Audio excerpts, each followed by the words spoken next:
আমার ব্যবসার ক্ষতি করবে। আমি কি স্যার, আপনার গাড়ি যদি সঠিক থেকে কোনো না এই গাড়িটাকে ঘুরে ওরা করে দেখুক বিনা পায়, আর যে অনুসন্ধানটা ভুয়ে দিয়েছে সেটা প্রাপ্য আপনারা বুঝেই নেবেন। সেটা কি হবে? সেটা কি হবে? নষ্ট না, আমার ব্যবসার ক্ষতি করতেছে। ব্যবসার সম্মান হবে, এটা সম্মান সহ নষ্ট কথাটা আমার বুঝে। আমার গাড়ি খুলে ফেলেন, সব খুলে ফেলেন। আপনারা একটা তো না ভয় খুলি প্রমোশন নিয়ে আসছেন কেন? সেইটা ওই সঠিককে ওই লোকটাকে নিয়ে আসবেন, তারপর ওরা যাবে। আমার গাড়ি অযথা চেক করতেছে।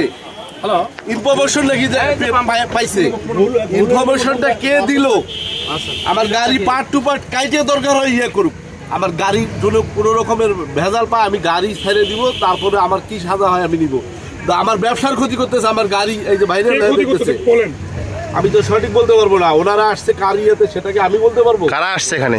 ওই যে প্রশাসন আসছে, গাড়ি চেক করুক, ওনাদের যেভাবে চেক করা দরকার ওইভাবে চেক করুক। আমার ব্যবসার তো ক্ষতি করা যাবে না। আমার নাম মোহাম্মদ হাসানুজ্জামান বাবু। আমি তো বলতে পারি না, আমি তো অসুস্থ। আমি আজ 4 দিন পরে আসলাম হাতিবান্ধা এই খবর শুনে।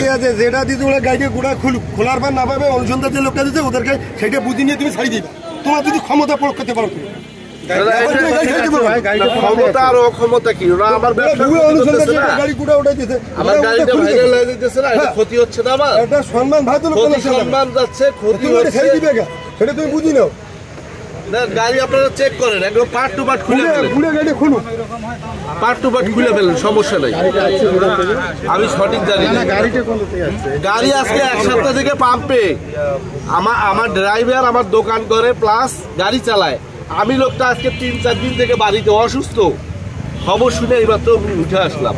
ঘটনা একটু বলেন তো শুনি। আমি অসুস্থ ছিল, এই কারণে আমি দোকান করছিলাম গত 2 দিন থেকে।